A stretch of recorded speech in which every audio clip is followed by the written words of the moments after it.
Halo teman-teman, Assalamualaikum warahmatullahi wabarakatuh. Bagaimana kabar kalian teman-teman? Semoga kalian sehat selalu dan selalu dilancarkan rezekinya.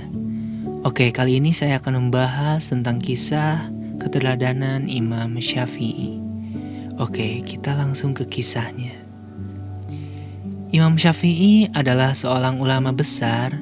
Beliau dikenal sebagai salah seorang dari 4 imam mazhab, yaitu mazhab Hanafi, mazhab Maliki, mazhab Hambali, dan mazhab Syafi'i.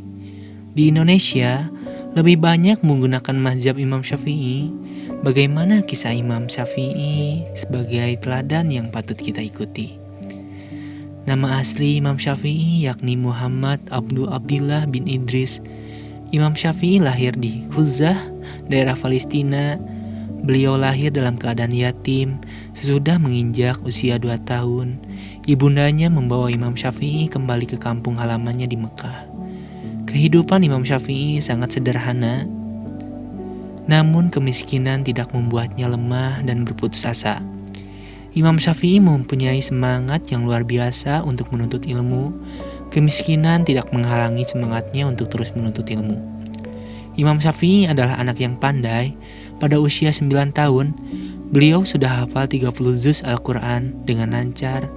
Imam Syafi'i mengikuti pendidikan di Masjidil Haram yang pada waktu itu merupakan salah satu perguruan tinggi di kota Mekah.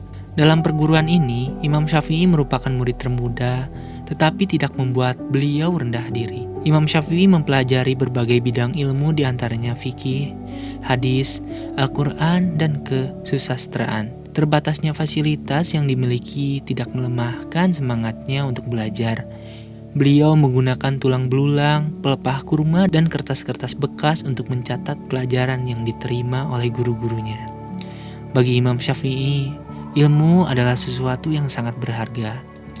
Kepandaiannya yang sangat luar biasa. Pada usia 15 tahun, Imam Syafi'i sudah menjadi seorang ulama besar yang ilmunya setara dengan seorang mufti. Semangat Imam Syafi'i untuk terus menuntut ilmu mendorongnya pergi ke berbagai tempat. Walaupun bekal uang yang dimilikinya sangat terbatas, namun selalu saja ada kemudahan yang diperolehnya dalam melaksanakan niatnya untuk menuntut ilmu. Beberapa daerah yang pernah dikunjungi Imam Syafi'i antara lain Madinah, Irak, Yaman, dan Mesir.